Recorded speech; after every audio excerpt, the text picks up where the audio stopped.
அஸ்ஸலாமு அலைக்கும் ரஹ்மத்துல்லாஹி வரகாத்து. எல்லா புகழும் இறைவனுக்கு. அன்புக்குரிய சகோதரிகளே, ஒரு 2 நிமிஷம் அந்த வீடியோவை கொஞ்சம் எனக்கு அல்லாஹுக்காக பாருங்கள், தள்ளி விட்றாதீங்க.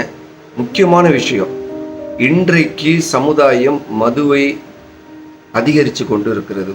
மதுவை அதிகமாக குடிச்சிக்கிட்டு இருக்காங்க. இப்போ இருக்கக்கூடிய சமுதாய மக்கள் மதுவை அதிகமாக குடிச்சிக்கிட்டு இருக்காங்க. இதனால் பல பேருடைய தாலிகள் அறுக்கப்படுகிறது. எங்களுக்கு இருக்கக்கூடிய ஈசிஆரில் இருக்கக்கூடிய இந்த மதுக்கடையையும், மெயின் ரோட்டில் இருக்கக்கூடிய மதுக்கடையும் உடனடியாக இந்த தமிழ்நாடு அரசு நடவடிக்கை எடுத்து அப்புறப்படுத்துமாறு அன்போடு கேட்டுக்கொள்கின்றேன். ஏன் என்று சொன்னால், இன்றைக்கு எல்லாருடைய வீட்லேயும் பார்த்தீங்கன்னா ஒரு சில வீட்டுக்கு நம்ம போனோம்னு சொன்னால், குழந்தைங்க சின்ன சின்ன குழந்தைங்க இருக்குது. வாப்பா எங்கம்மான்னு கேட்டால் வாப்பா மூத்தா போயிட்டாங்க அப்படிங்கிறாங்க. என்ன காரணம்னு போய் விசாரித்து பார்த்தோம்னு சொன்னால் குடிச்சிட்டே இறந்துட்டாங்க. இன்றைக்கு ஈசிஆரில் பல விபத்துகள் போய் போஸ்ட்மார்ட்டம் பண்ணும்போது டெஸ்ட்டில் போய் பார்த்தோம்னு சொன்னால் குடிச்சிட்டு இறந்துருக்காரு, குடிச்சிட்டு வாகனம் ஓட்டியிருக்காரு. இந்த மாதிரி நம்ம நிறைய செய்திகளை கேள்விப்பட்டுருக்கோம். ஸோ அதை வச்சு கவலைப்பட்டு நான் மனசு ரொம்ப வேதனைப்பட்டு தான் அந்த செய்தியை சொல்கிறேன். தயவு செய்து குடிக்காதீங்க. நீங்கள் ஒயின் ஷாப்புக்கு போகிறதுக்கு முன்னாடி குழந்தைய ஒரு ட்ரிப்பு பார்த்துட்டு போங்க. அந்த குழந்தை எவ்வளோ நம்ம மேலே அன்பு வச்சிருக்கோம், எவ்வளோ பாசம் வச்சிருக்கோம், நம்ம மேலே எவ்வளோ பிரியம் வச்சிருக்கோங்கிறத குடிக்கக்கூடிய நீங்கள் தான் யோசிக்கணும். நம்மளுடைய தாய் எவ்வளோ பாசமாக இருக்கும், நம்மளுடைய மனைவி நகமும் சதை போல உள்ள அந்த மனைவி நம்ம மேலே எவ்வளோ பாசமாக இருக்கும். நம்ம குடிச்சிட்டு போகிறதுனால கண்டிப்பாக நம்மளுடைய மனைவி கூட நம்மளை ஒரு மஹபத்தா, ஒரு பிரியத்தோட நம்ம கிட்ட வர்றது கூட மனசு சங்கடப்படுவாங்க. ஏன்னா வாடை வரும், கெட்ட நாத்தம் வரும். ஏன் நீங்கள் அப்படி குடிச்சுக்கிட்டு தான் அப்படி தான் போகணுமா, குடிச்சிட்டு அப்படி தான் வாகனம் ஓட்டணுமா, குடிச்சு அப்படி விபத்தில் இறக்கணுமா, குடிச்சிட்டு அப்படி கை காலை இழக்கணுமா? இன்றைக்கு பாருங்கள், எத்தனை பேருக்கு ஸ்டீல் வச்சுருக்காங்க, கையில் ஸ்டீலு, தலையில் ஆப்ரேஷன், நெஞ்சில் ஆப்ரேஷன். இதெல்லாம் என்ன காரணம்? குடிச்சிட்டு ஆக்சிடெண்ட்டில் நடக்கிறது. தயவு செய்து குடிக்காதீங்க. குடிக்கிற காசை பெரிய உண்டியல் வாங்கி வச்சு அதை காசை சேர்த்து வைங்க. ஒரு நாளைக்கு குடிக்கிறதுக்கா 200 செலவு பண்ணலாம், அந்த 200 உண்டியலில் போடுங்க. அதாவது ரொம்ப கஷ்டப்படுங்க மனசு. அதாவது எப்படின்னா, குடிக்காமல் இருக்க முடியாது, ஆனால் இருக்கணும். அதுதான் மனிதனுக்கு இறைவன் 6 அறிவை கொடுத்துருக்காங்க. இன்னைக்கு மிருகத்துக்கு 5 அறிவை கொடுத்துருக்காங்க. 6வது அறிவை நம்ம என்ன சிந்திக்கணும்? அழகான உடல் உறுப்புகள். நான் படைத்த படைப்பிலே சிறந்த படைப்பு மனிதனுடைய படைப்புன்னு இறைவன் அழகா சொல்றான். அந்த படைப்பை நம்ம ஏன் வீணாக்கிக்கிறோம்? அந்த உடலை நம்ம ஏன் வீணாக்கிக்கிறோம்? குடிச்சு ஏன் நம்ம வீணாக்கிக்கிறோம்? சொல்லுங்க பார்ப்போம். தயவு செய்து உங்களை கெஞ்சி கேட்குறேன், இதுக்கு எந்த ஒரு மாற்று கமெண்ட் போட்டுறாதீங்க, நல்ல கமெண்ட்டாக போடுங்க, ஓகேங்களா?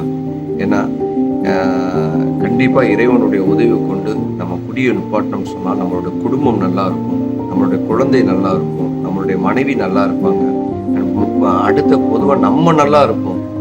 இன்னும் நமக்கு உடல் ஆரோக்கியம் கிடைக்கும், இன்னும் நமக்கு உடல் புத்துணர்ச்சி கிடைக்கும். காலையிலே எந்திரிக்கிறீங்களா, நல்லா வயிறு நிறைய சாப்பிடுங்க, நைட்டு நல்லா சாப்பிடுங்க, ஒன்றும் பிரச்சனை இல்லை. ஆனால் குடிச்சிட்டு போய் சாப்பிடாதீங்க, சாப்பிட்டுட்டு போய் குடிக்காதீங்க. குடிக்கிறத நிப்பாட்டுங்க. நீங்கள் நிப்பாட்டி பாருங்கள், உங்கள் லைஃப் எப்படி இருக்குங்கிறத நீங்களே யோசிப்பீங்க.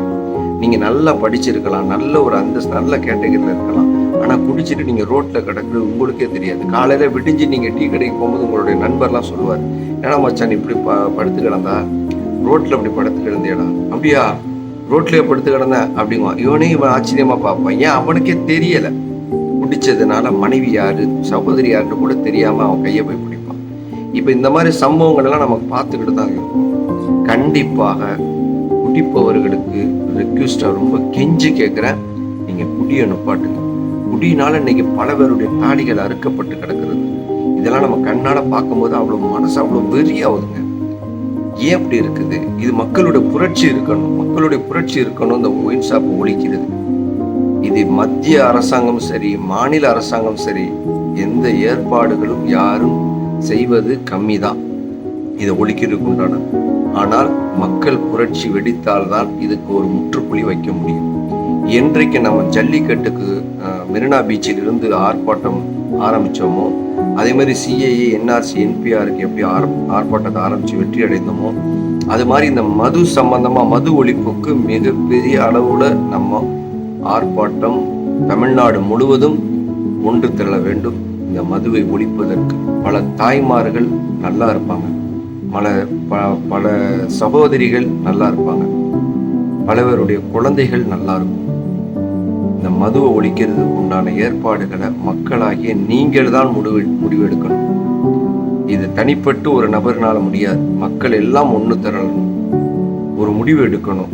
மதுவை நம்ம ஊருக்கு இருக்கக்கூடாதுன்னு ஒவ்வொரு ஊர்லேயும் ஒவ்வொரு கட்டமைப்பு கொண்டு வரணும். நம்ம ஊரில் மது இருக்கக்கூடாது. அதிராம்பட்டத்தில் மது கடை இல்லைன்னு சொன்னால் அடுத்த ஸ்டெப்பு மதுக்கூறுக்காரவங்க எடுப்பாங்க.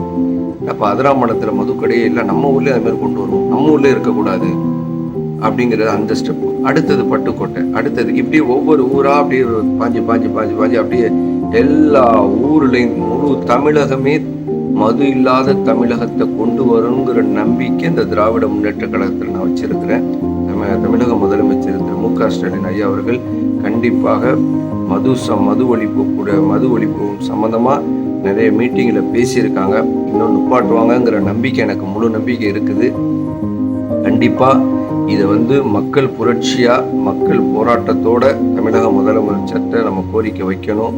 கண்டிப்பாக இது உண்டான விஷயத்தை நடவடிக்கை எடுத்து முழுமையாக அந்த மதுவை ஒழித்து பெண்களுடைய வாழ்க்கை இனிமையாக இருக்கணும், குழந்தைங்களுடைய வாழ்க்கை இனிமையாக இருக்கணும். மெயினாக குடிக்கக்கூடிய உங்கள் வாழ்க்கை நல்லா இருக்கணும்னு சொன்னால் நீங்கள் குடியை நிப்பாட்டினா மட்டும்தானே தவிர வேறு யாருனாலையும் ஒன்றும் பண்ண முடியாது. இறைவனுடைய உதவியை கொண்டு நீங்கள் குடியை நிப்பாட்டுங்க. ஏன்னா குடிக்கிறதுக்கு முன்னாடி யோசிச்சு பாருங்க, யோசிங்க. நம்மளுடைய மானங்கள் இழக்கப்படுகிறது. குடிச்சிட்டு நம்ம போவோம், நல்ல ஒரு ட்ரெஸ்ஸு போட்டு போவோம், வீட்டுக்கு போய் போனால் ட்ரெஸ்ஸில் ஃபுல்லாக சாணி ஏதாவது அசுத்தமானதாக ஒட்டியிருக்கும். ஏன்? நம்ம குடிச்சிட்டு எங்கேயா பிறண்டு கடந்து நம்ம போதைகள் தெளிஞ்சு எந்திரிச்சு போய் நடந்து போகணும். இதுக்கு ஏன் இந்த மாதிரி எதுக்கு இது குடிக்கணும்? எதற்காக சொல்லுங்கள் பார்ப்போம். நண்பர்களே, நீங்கள் குடிக்கிறீங்க, உங்களுடைய நண்பர்களையும் சேர்த்து கூட்டிகிட்டு போய் குடிக்க வைக்கிறீங்க.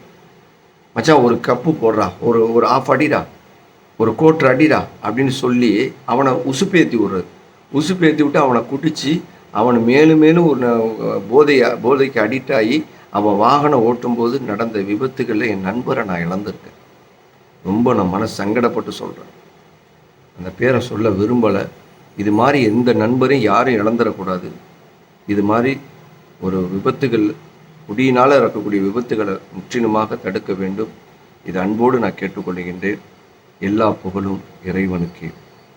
அஸ்ஸலாமு அலைக்கும் வரஹ்மத்துல்லாஹி வபரகாத்துஹு.